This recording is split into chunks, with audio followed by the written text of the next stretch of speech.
Hello everyone, this is me Akriti Mishra. Welcome back to my channel. So today we are going to do the factual questions of changing cultural traditions chapter. So I hope you all are doing well. मैंने from the beginning of time chapter से लेकर के changing cultural traditions के lectures upload कर दिए हैं, playlist बन चुकी है. मैंने most important questions भी upload करे हैं सारे chapters के and इस chapter के भी आज upload हो जाएंगे. उसके साथ साथ मैं बता दूं कि मैं शॉर्ट्स भी अपलोड करती हूँ. बहुत सारे आपको हिस्टोरिकल शॉर्ट्स मेरे चैनल पर देखने को मिल जाएंगे. History lovers are definitely gonna love my short section. उसमें मैं हिस्टोरिकल किस्से, कहानियाँ, facts, interesting details of the chapters, ये सारी चीज़ें अपलोड करती रहती हूँ. So do check them out. So yes, this is our first question. Which three towns became centres of art and learning? जैसे जैसे ह्यूमनिस्ट कल्चर डेवलप हो रहा था, लोग आर्ट एंड लर्निंग के टुवर्ड्स जा रहे थे. एंड वैसे वैसे फ्लोरेंस, वेनिस एंड रोम बन गया centres of art and learning. Okay. Second question is Jacob Burckhardt was a student of which historian? तो बेसिकली जैकब बर्कहार्ट खुद एक हिस्टोरियन थे एंड उनके जो टीचर थे उनका मानना था कि history is all about the politics of past. Basically history is all about the Kings. And अगर आपको उनके बारे में जानना हो तो आपको बस पास्ट डॉक्यूमेंट्स वगैरह देखने हैं एंड दैट्स इट. आपका काम खत्म. बट जैकब बर्कहार्ट ज़्यादा काम चाहते थे बेसिकली. एंड इनका कहना था कि history is not only about the politics of past, history is not only about reading about Kings, but more than that. इनका मानना था कि हिस्ट्री में हम लोग ये जानते हैं कि पहले लोगों के क्या कल्चर्स थे, क्या उनका बिहेवियरल पैटर्न था एंड ये सारी चीज़ें. तो इनके लिए history of politics and Kings तक ही सीमित नहीं थी एंड ये अपने टीचर से काफ़ी ज़्यादा डिसएग्री करते थे. अब इनके ये टीचर कौन थे हमें ये बताना है इस क्वेश्चन में. तो इसका सही आंसर है ऑप्शन बी. जी हाँ. Third question is what was the name of the book written by Jacob Burckhardt and both are the civilization of Renaissance in Italy. Given ही है इधर आंसर तो. Fourth question is the universities of Padua and Dash had been centers of legal studies from 11th century. तो basically अगर मैं आपको बताऊं Italy के बारे में तो इटली जो है वो पूरी तरीके से ध्वस्त हो चुका था after the fall of Roman empire. And वो जब रिवाइव करता भी है तो वो इस वजह से कर पाता है बिकॉज ऑफ ट्रेड. ट्रेड की वजह से वो रिवाइव करता है बिकॉज जब Byzantine empire and Islamic countries के बीच में हमें ट्रेड देखने को मिला एंड जब हमें मंगोल और चाइना के एम्पायर के बीच में ट्रेड देखने को मिला तभी जो है इटालियन कोस्ट में भी हमें कुछ ना कुछ ट्रेडिंग एक्टिविटीज देखने को मिली जिसकी वजह से इटली जो है वो रिवाइव कर पाया, दोबारा से जीवित हो पाया आप कह सकते हैं. एंड तभी काफ़ी ज़्यादा यूनिवर्सिटीज़ का भी हमें सेटअप देखने को मिल रहा था. एंड मेजर जो सेंटर्स थे इन यूनिवर्सिटीज़ के जहाँ पे बेसिकली लीगल स्टडीज़ पढ़ाया जाता था. अब देखो ट्रेड इतना ज़्यादा हो रहा था कि लोगों को पेपर वर्क काफ़ी ज़्यादा करना पड़ता था. इतनी सारी ट्रीटीज़ होती थी, इतने सारे हम कह सकते हैं एग्रीमेंट्स होते थे. तो उसमें लॉयर्स की, पढ़े लिखे लोगों की, नोटरीज़ वगैरह की ज़रूरत पड़ जाती थी. एंड इसी वजह से लीगल स्टडीज़ काफ़ी ज़्यादा पॉपुलर एंड फेमस सब्जेक्ट था उस वक़्त 11th सेंचुरी में. तो जो मेजर यूनिवर्सिटीज़ थी वो कहाँ की थी जहाँ पर सेंटर्स ऑफ लीगल स्टडीज़ हमें बेसिकली देखने को मिले थे, तो वो थी basically Padua and Bologna. Okay. So Bologna option C is the correct answer. Question 5 is humanities was derived from which लैटिन टर्म? तो आंसर गिवन ही है humanitas. Question 6 essays Cicero is a dash lawyer. अब आप सोच रहे होंगे ये कौन है, क्या है. तो अगर आपने चैप्टर अच्छे से पढ़ा है एंड इफ आपने मेरा लेक्चर अच्छे से सुना है, देखा है, समझा है, तो आपको ज़रूर पता होगा ये कौन है. एंड अगर आपको नहीं पता है तो मैं यहाँ नहीं बताने वाली हूँ बिकॉज मैंने बहुत अच्छे से एक्सप्लेन करा है सब कुछ. तो आप दोबारा से लेक्चर चेकआउट कर सकते हैं या फिर अपनी बुक में आप खुद से ढूंढ सकते हैं बिकॉज मैंने जो भी ये क्वेश्चंस बनाए हैं वो सारे एनसीईआरटी की बुक को रेफर करके बनाए हैं. Okay. So essays Cicero is a dash lawyer. Basically he was a Roman lawyer. Seventh question है Ptolemy Almagest is a work on dash. तो किस सब्जेक्ट पर ये वर्क है? ज्योग्राफी पर है, हिस्ट्री पर है, एस्ट्रोलॉजी पर है, एस्ट्रोनॉमी पर है. तो एस्ट्रोलॉजी एंड एस्ट्रोनॉमी में आप हो सकता है कंफ्यूज हो रहे हो, तो मैं बता दूं इसका करेक्ट आंसर है option D, astronomy. Question 8 is dash a Belgian and a professor of medicine at the university of Padua was the first to dissect human body. कौन थे वो थे, ये शायद बहुत ज़्यादा मुश्किल होगा आप लोगों के लिए. एंड जिसने ये आंसर बता दिया है ना इसका मतलब उसने बहुत अच्छे से पढ़ा है. तो मैं बता दूं इसका करेक्ट आंसर है ऑप्शन डी, एंड्रियस वेसेलियस, जो कि बेल्जियन थे एंड प्रोफेसर थे of medicine at the universities of Padua. और वो पहले ऐसे इंसान थे जिन्होंने ह्यूमन बॉडी को डायसेक्ट करा था. ओके.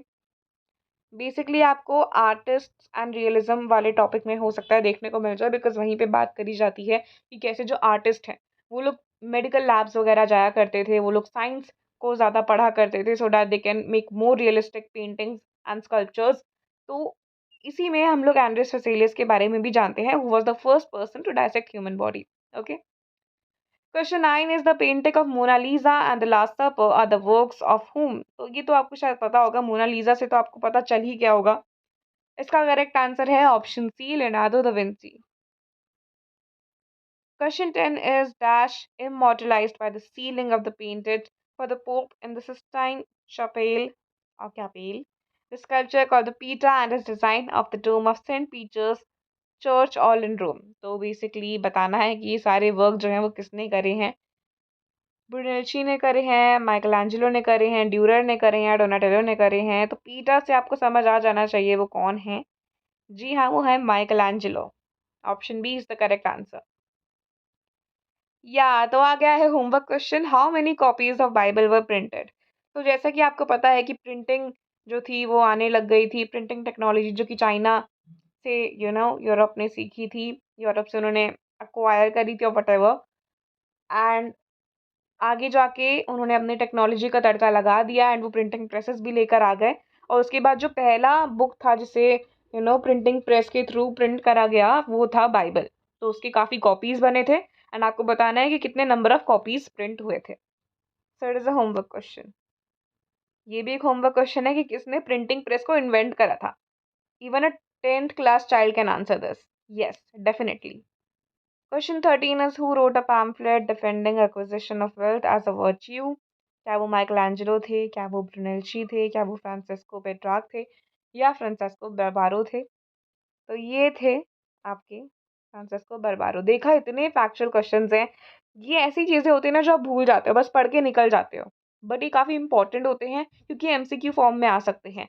एंड ये जो चीजें हैं ये अगर आपको याद हो रही है ना इस वीडियो के थ्रू, तो इन चीजों को ना याद कर लो एंड अपने आंसर्स में भी लिखो, so that the examiner can be impressed कि हाँ आपको बहुत चीज़ें पता है। बिकॉज ये कोई लिखेगा नहीं कि हाँ फ्रांसिस्को बारबारो थे जिन्होंने डिफेंड करा था एक्विजिशन ऑफ वेल्थ को। तो ये जो फैक्चुअल डिटेल्स है ये काफ़ी काम में आती है, बिकॉज आप इन्हें इंक्लूड कर सकते हो अपने आंसर्स में, उसको और अच्छा बनाने के लिए, एग्जामिनर को इम्प्रेस करने के लिए। एंड उसके साथ साथ ऑफकोर्स अगर एमसीक्यू फॉर्म में आ जाए तब तो और ही ज़्यादा इंपॉर्टेंट बन जाते हैं, मैचिंग वगैरह में भी आ सकते हैं। सो काफ़ी इंपॉर्टेंट हो जाते हैं ये factual question. Question 14 is Dash was one of the Venetian women who questioned the idea that women were incapable of achieving the qualities of a humanist scholar. बहुत इजी है। इसका सही आंसर है ऑप्शन ए। जी नहीं, बिल्कुल भी नहीं। इसका सही आंसर है option B, Cassandra Fedele. Okay. Question 15 is who felt that the church has become an institution marked by greed, extorting money at will from ordinary people? तो चर्च ना एक ऐसा इंस्टीट्यूशन बन चुका था जिसे लोग अब समझने लग गए थे कि ये तो बस ऑर्डिनरी पीपल से पैसे ही लूटना चाहता है, दैट्स इट। तो Thomas more and Rasmus were one of the people जिनका ये मानना था। Question 16 is donation of Constantine क्या था? बहुत इंपॉर्टेंट क्वेश्चन है। एमसीक्यू फॉर्म में आ सकता है, नहीं तो ऐसे फॉर्म में भी आ सकता है जिसमें आपको लिखना पड़े। Subjective question basically. So donation of Constantine basically एक डॉक्यूमेंट था, एक डिक्री था जो कि कॉन्स्टेंटाइन जो कि एक एम्परर थे उनके द्वारा जारी किया गया था, जिसने जो क्लर्जीज वगैरह हैं उनको कुछ जुडिशियल वगैरह पावर्स दे दी थी।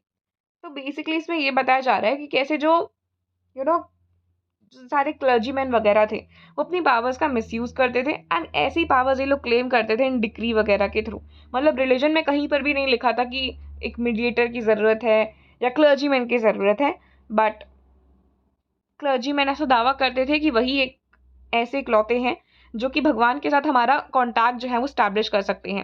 विल एजेंसीज डॉक्यूमेंट्स वगैरह ये सारी चीज़ें सेल करा करते थे ताकि वो लोगों को बेवकूफ़ बना सके। वो लोगों को कहते थे कि अगर आपने ये डॉक्यूमेंट ले लिया हमें पैसे दे करके, ऑफ कोर्स आपने अगर ये डॉक्यूमेंट ले लिया तो आप सारे पापों से मुक्त हो जाओगे, जिसका कोई सेंस नहीं बनता है, we all know right. But वो लोगों को बस बहकावे में ला करके पैसे लूटना चाहते थे। एंड ऐसे एक डोनेशन ऑफ कॉन्स्टेंटाइन था जो कि क्रिश्चियन एम्परर जो कि कॉन्स्टेंटाइन थे उनके द्वारा जारी किया गया था, जिसकी वजह से इन क्लर्जीमैन को और ज़्यादा पावर्स मिल चुकी थी। आप इधर पढ़ भी सकते हो, मैंने इधर अच्छे से मेंशन कर दिया है आंसर। ओके, कॉन्स्टेंटाइन, अगर आप लोगों ने an empire across three continents chapter पढ़ा हो तो आपने इनके बारे में भी काफ़ी कुछ जाना है, right? Question 17 is in 1517, a young German monk called Dash launched the campaign against the Catholic Church and argued that a person did not need priest to establish contact with God. जो कि मैं बता ही रही थी कि लोग अब समझने लग गए थे कि they do not need any mediator. ठीक है, उनको किसी भी ऐसे पर्सन की जरूरत नहीं है जो कि उनका गॉड से कॉन्टैक्ट स्टैब्लिश करा दे। तो वो कौन थे? वो थे C Martin Luther. Question 18 is Luther's ideas were popularised by dash and dash. बहुत मुश्किल है ये पक्का आप लोगों के लिए, बट इसका जो करेक्ट आंसर है वो जिसने दे दिया मतलब वो ढंग से पढ़ रहा है, अच्छे से पढ़ रहा है, फॉर श्योर। तो इसका करेक्ट आंसर है, बहुत इंपॉर्टेंट है ये है इसका करेक्ट आंसर। इन लोगों ने लूथर के आइडियाज को और ज्यादा पॉपुलर करने में मदद करा। Question 19 is who were radical among the following, कौन इनमें से काफी रेडिकल थे? तो वो थे लूथर, तो बिल्कुल भी रेडिकल नहीं थे। तो गलती से भी अगर आपने लूथर को मार्क करा है ना, इसका मतलब थोड़ा सा कंसेप्चुअल क्लैरिटी में कमी है, थोड़ा सा आप लोगों ने ढंग से नहीं समझा। Luther was not at all radical, बल्कि वो रेडिकलिज्म को अपोज करते थे। ये जो पर्सन थे ये रेडिकलिज्म को अपनाते थे। Recent writers like Das suggested that Burckhardt was exaggerating the sharp difference between this period and the one that preceded it. तो बेसिकली आगे जाके जब आप लास्ट टॉपिक पर आते हो इस चैप्टर के, तो वहाँ पे बताया जाता है कि क्या रेनेसाइंस हुआ भी था या नहीं, क्या क्या स्कॉलर्स के व्यूज थे, वो सारी चीज़ें वहाँ पे मेंशन्ड है। तो ऐसे ही एक रीसेंट राइटर थे जिनका मानना था कि जो जैकब बर्कहार्ट है ये काफ़ी एग्जैजरेट कर रहे हैं, ये काफ़ी ज़्यादा एग्जैजरेट कर रहे हैं इस रेनेसाइंस को, ऐसा कुछ नहीं हुआ था। इनका ऐसा मानना था बेसिकली। तो वो कौन थे? वो थे option C Peter Burg. Question 21 who made it. तो ये पिक्चर आपको गिवन है। हो सकता है हिस्ट्री में पिक्चर बेस्ड क्वेश्चंस आ जाए, तो ये काफ़ी ज़रूरी बन जाता है कि आप पिक्चर्स को भी थोड़ा गो थ्रू कर लें, थोड़ा देख लें कि किसने क्या बनाया है, एंड कुछ डिटेल्स मेंशन होती है पिक्चर्स के साथ, तो उसको भी थोड़ा रीड कर लेना। तो ये किसने बनाया? बहुत ईजी है, ये पीटा है, पीटा स्कल्पचर है, तो इसे बनाया है माइकल एंजेलो ने। एंड इसी के साथ हमारी वीडियो एंड होती है। आई होप आपको ये क्वेश्चंस अच्छे लगे हों। इफ़ ये क्वेश्चंस अच्छे लगे हैं so do not forget to like, comment, share and subscribe as it motivates me to create videos like this. And अगर आपको from the beginning of time से लेकर के चेंजिंग कल्चर ट्रेडिशंस के नोट्स चाहिए तो डू कमेंट। जब तक आप कमेंट नहीं करेंगे तब तक नोट्स आपको नहीं मिलेंगे। So do comment so that I can post the notes in the description box और in the comment section. Bye bye, see you soon with the next video.